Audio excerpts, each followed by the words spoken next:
The man had a gun pointed at my wife's face, hands trembling, eyes bulging with self-importance, right there in our front yard, and all because she jogged past the HOA clubhouse without identification. Before we dive in, comment which country you're watching from. Let's see how far the story travels, what he didn't know, and what I would have paid money to see dawn on his face was that the woman he just tried to threaten with a knockoff Glock was an active Delta Force operative who had returned from a classified mission 2 days ago.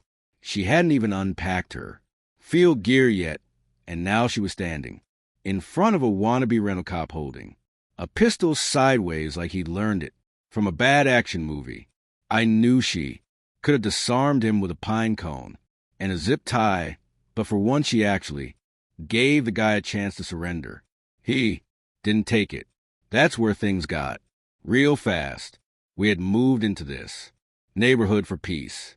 My wife, who once diffused explosives during a thunderstorm, wanted quiet mornings, garden work, maybe chickens in the backyard. I just wanted fiber internet and a finished basement for my cyber security projects. What we got instead was an HOA that ran the streets like a discount military operation.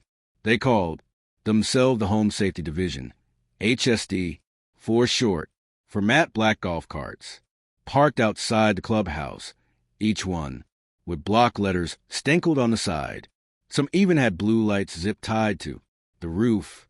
They looked like SWAT units if SWAT had cup holders and gnome decals. At first, I thought it was some neighborhood prank. Then I realized they were dead serious. The president, Karen Brewster, introduced herself on day one with laminated badges and 3 clipboards. She had a permanent smile that screamed, "I've never been challenged in my life."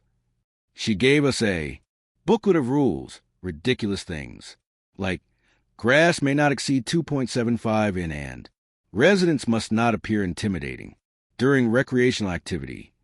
When I asked her what that meant, she grinned and said, "You'll know it when you see it." That's when I knew we were in trouble.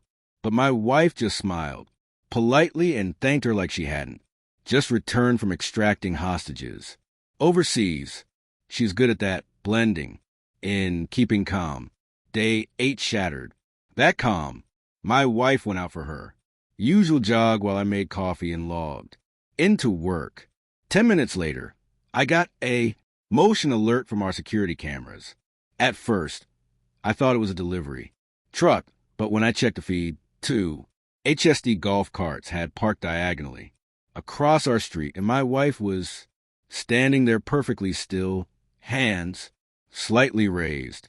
In front of her, a man, maybe 50, got spilling out of a tactical vest, pointing a pistol at chest level and shouting about restricted jogging zones. That was the moment I realized we weren't dealing with neighbors enforcing lawn rules. We were dealing with armed cosplayers who thought they were above the law, and my wife wasn't about to let that slide. The man with the pistol kept barking orders, trying to sound like he'd seen one too many police dramas. Hands higher. You're trespassing in a restricted jogging zone. His voice cracked halfway through, betraying just how little control he really had. My wife, Claire, didn't even flinch. She tilted her head the way she does when she's bored during briefings, then spoke calmly.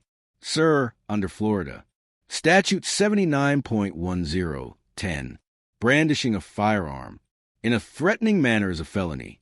You should think very carefully about your next move." The HOA tough guy blinked. Clearly, no one had ever spoken back to him with authority before. "Don't you quote laws to me?" he stammered. "This is HOA jurisdiction." Claire actually laughed. "The HOA doesn't outrank the U.S. Constitution," she said, voice flat, steady. "You've pointed an unregistered weapon at a civilian on private property. That's attempted assault with a deadly weapon. If you're enjoying this HOA story so far, like and subscribe, because the story is only going to get better. 2 other men in knockoff tactical vests flanked him, each holding batons like they bought them at a flea market. They shifted nervously, unsure whether to back him up or step out of the mess. That's when I stepped out of the front door, the coffee mug still in my hand. Gentlemen, I said, this is your last chance to walk away before things go sideways. The leader snapped toward me. Stay out of this, sir. This is an official enforcement action under the Home Safety Division. Claire smirked. Official? She asked. Then in one smooth motion, she moved. I've seen her train. I've seen her take down men twice her size in less time than it takes me to blink. But watching it unfold in our front yard was something else entirely. She sidestepped, grabbed a man's wrist, twisted, and in less than a heartbeat, the gun was out of his hand and skittering across the pavement. With her free hand, she shoved him backward into one of his cronies, knocking both into the grass. The third guy, apparently braver or dumber than the rest, rushed her with his baton raised. Claire ducked, swept his legs, and pinned him to the ground with her knee pressed lightly into his back. She didn't even break a sweat. Meanwhile, the supposed leader was clutching his wrist, groaning. You broke it, he whined. Claire crouched down, face inches from his. No, she said softly. If I'd broken it, you wouldn't be holding it right now. That was a warning. Neighbors had already started gathering at their windows and porches, phones out, recording every second. One woman gasped, covering her mouth. Another whispered, "Is that Karen's crew?" That's when Karen herself appeared, marching across the street in her signature visor and clipboard, shrieking, "Arrester, she assaulted my officers. You're all witnesses." Claire stood, brushing dust off her hands, and looked Karen dead in the eye. "Your officers," she said. "Lady, they're about to be defendants." And that's when the real cops showed up. The timing couldn't have been better. Just as Karen shrieked about her officers, the wail of sirens cut through the air. 2 sheriff's cruisers rolled up, lights flashing, scattering the crowd of gawking neighbors. Deputies stepped out, with hands on their belts, their eyes immediately locking onto the pathetic scene in my front yard. 3 grown men in mismatched tactical gear sprawled across the grass, one whining about his wrist, another face down in the dirt under my wife's knee. "Drop the weapons," one deputy barked. "They already did," I said, pointing to the pistol lying 10 feet away. Claire stood and stepped back calmly, her Delta training on full display. Karen ran forward, flapping her clipboard like it was a badge. "Officers, arrest that woman immediately. She's out of control. She attacked my hired security." The deputy, closest to her, frowned. "Hired security. Ma'am, these men are impersonating law enforcement."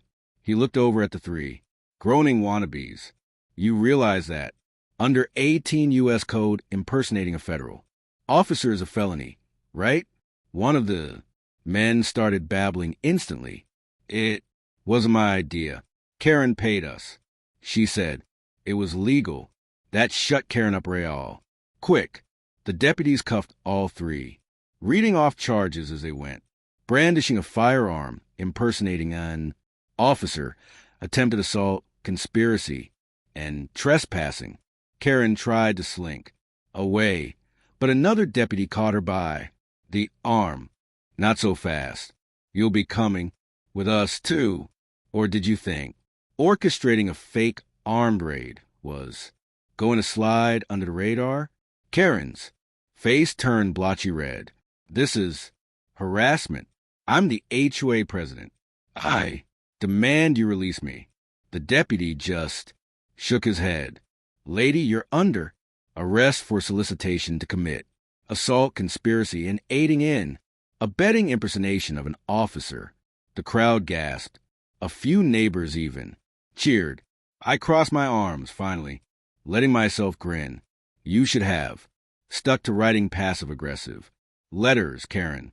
Claire retrieved the coffee mug I'd set on the porch railing and handed it back to me like nothing had happened. Told you it wouldn't take long, she said. Watching Karen get shoved into the back of a squad car was satisfying, but the aftermath was even better. The HOA board called an emergency meeting, and within a week, Karen was permanently removed as president, with pending felony charges, fines, and half the neighborhood suing her for endangering the community. She was finished.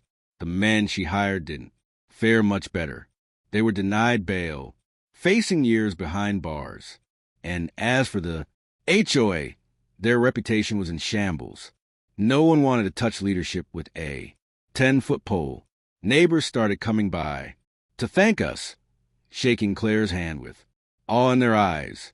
Some had known she'd served, but none realized she was still active Delta Force. I leaned back on the porch that evening, watching the sun dip low. So I said, think they'll try this again. Claire sipped her tea and smirked. If they're stupid enough, I'll be ready. And trust me, the whole neighborhood knew after that night the HOA had finally picked the wrong family. From that day on, the HOA learned one brutal truth.